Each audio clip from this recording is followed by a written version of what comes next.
What's up? Once again, we back. There's another episode of Unpopular Opinion, man. I'm not gonna hold you long. I'm just gonna take a little time because I ain't got much to say. I'm just gonna keep it short, sweet, simple, and cut to the chase. Two games. Two games I want to talk about from this past weekend. And that game, well, those games are the Auburn Tigers.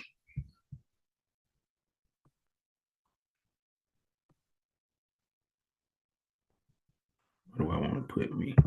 And the Colorado Buffaloes. The Colorado Buffaloes. The Colorado Buffaloes. All right, so here we are. We know that I ain't got to talk about the score. You know, if you know, you know. If you don't, you don't. But whatever. Anyway, talking about this game because this is my team. This is my school. This is my family. You know what I'm saying? I got history. I got legacy. I got time. I got memories. I got, you know, a lot that goes along with Auburn. Auburn is a part of my life. But anyway, I got a little cousin play for Arkansas too. But we ain't talking about that. But the thing I just want to briefly talk about with them is identity. That's the word I'm looking for. Identity. You know, who you are and what you do. So this team got to figure out this whole staff, this coach, this system has to figure out his identity from top to bottom, front to back, inside and out. What do you do well? What can you hang your hat on and go out there and do? Even if the other team know you're gonna do it, you still go and do what you're gonna do and just see if they can just hope to contain it. They may not be able to stop it. They may not be able to shut it down, but can they contain it? But you gotta go out there and do what you do. Now, for me, Auburn has had the same story year in and year out. Different toilets, same, but it's like a groundhog day. It's like a broken record. It's just like a repeat. It's just something where you just stuck in this limbo of a scenario that you just gotta figure out. And my thing is this: we got two losses, and we still got this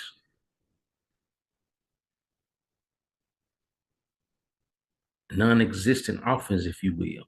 You know, I feel like we have the team, we got the talent, but we gotta coach them up to be better. And the thing of it is, I don't think Peyton Thorne is very good. Just that's where I am with it. He is who he is, and you either gonna live with him or you gonna die with him.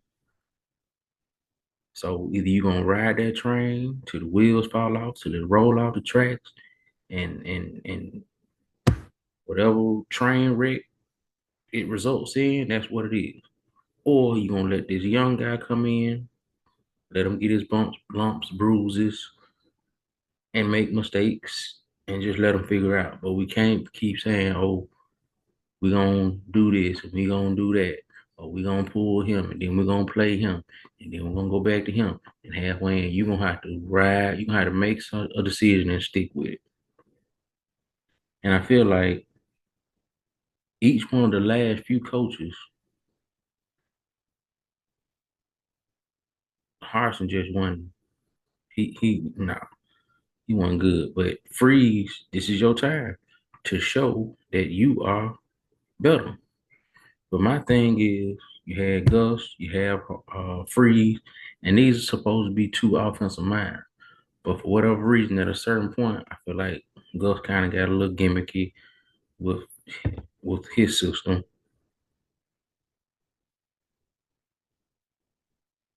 You got to have something that shows that you are capable of doing the job.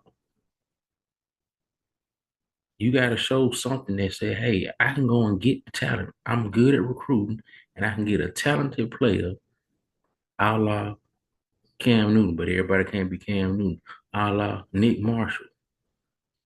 We know that Nick may not have been the biggest, but he was definitely a super athlete. You know what I mean?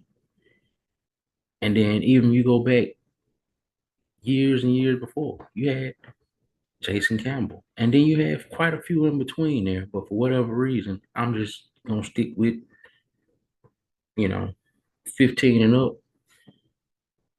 We supposed to have these offensive minds, but the offense stays consistently broken. But what's your identity? Are you gonna run the ball? No, Jarquez Hunter is a talented back. You're gonna have to feed him and feed him and feed him, let him do his thing, and then open up the passing game. Because we've had a long history of backs. Are you gonna just say, hey, this is what we do, we run the ball well?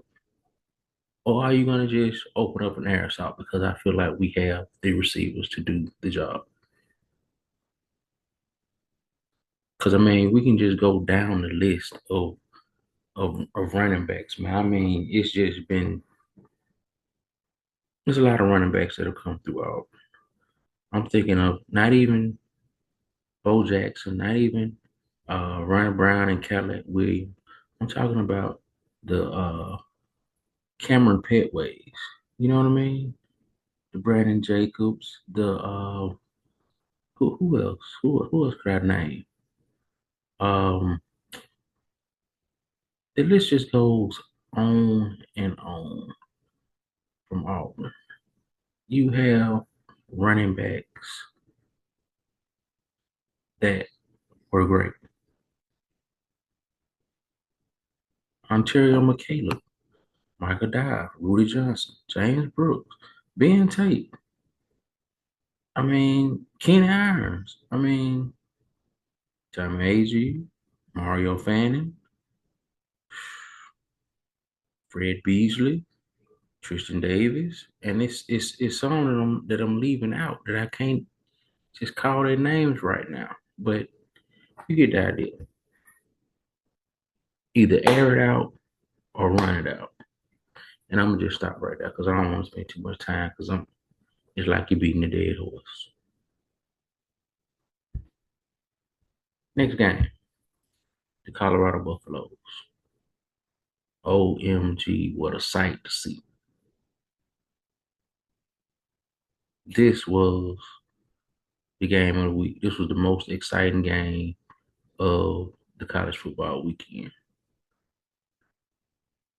Now, it was some pretty good NFL games, but I just want to revisit this game briefly just for a moment because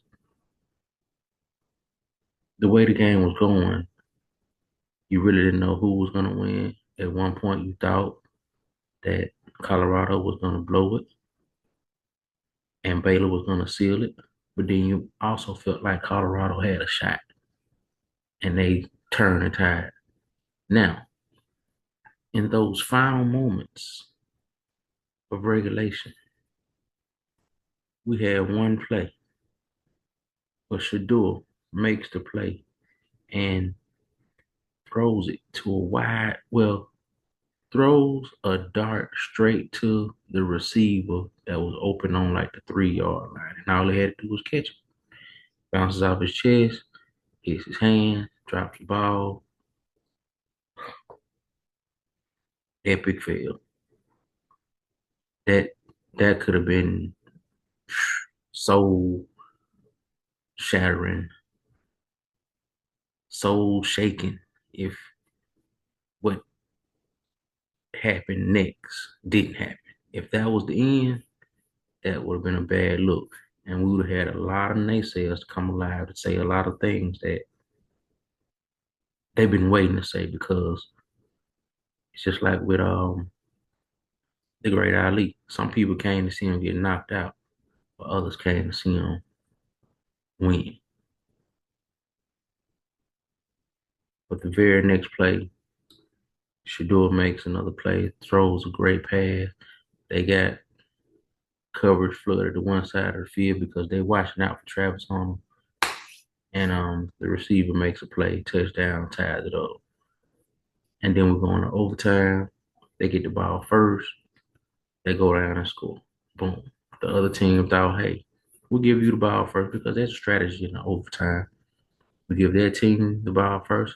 If we make the stop or we hold them to a field goal, we know what we got to do then. Get more than they scored or didn't score. They go down and score. They get them on defense.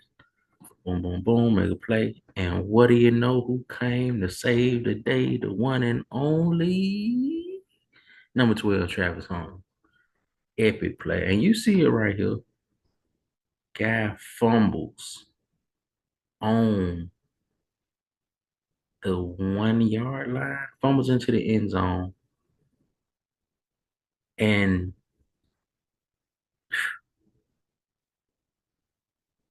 seals the game. That was one of the greatest games you ever want to see. It's going to be all time in Colorado Buffalo history. That's an instant classic. Now we just need the Colorado Buffaloes to continue to win. They got some winnable games on the schedule, but they got to make sure that they continue to improve week by week, continue to play as a team. And one thing I see about this team, they have an identity. They play with a chip on their shoulder. They come out and play. It's not like they're arrogant or cocky and they uh, think they've already won it. These guys play like they are here to prove something to the naysayers. They are here to really go out and elevate the level of competition. They're ready to go out and make something out of nothing, make something special out of the situation. Boom. They have a true identity. We know Shador is a leader. If you get the ball in his hand, sometimes he may hold it a little bit too long, but he will make a play and he will make smart plays. He makes quality decisions. Travis Hunter, we know he's a playmaker on both sides of the ball, offense and defense. Only thing I would like to see, let him go field a punt or two. Let him go field the kickoff. And let's see if he can take that thing to the house. That's the only thing we ain't seen him do. That's the one thing that we know that Prime did. But he's different, man. I can't even just say, oh, he's like Dion. No, he is Travis Hunter. He is one of a kind. And for me, in my book, right now, that is the Heisman favorite. You can't say anybody else is doing what he's doing right now. I just hope he stays healthy and the team continues to get better week by week and they come out victorious. They can go 6-6 and go to a bowl game, but I would love for them to come out and get 8 wins. 8. 7 is above 500. But I want to see them get 8 wins. 10 would be great. But 8 wins. And they got some winnable games. But we know they got a few that it's gonna be rough. That's what I'm just saying, 8. And it was crazy because they rushed the field before the final call, and it was just something to see. It was a sight to see. It was something to behold.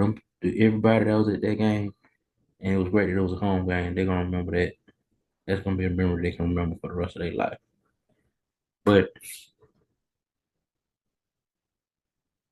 that's all I got on that, man. And I've shared my assessments because this was an assessment with some of this stuff, to give me a more informed opinion. But you know what? I have my opinion. You have your opinion. We all have an opinion. But our opinion just may be an unpopular opinion. So I'm signing off. That's all I got. from the weekend in sports. Have a good one.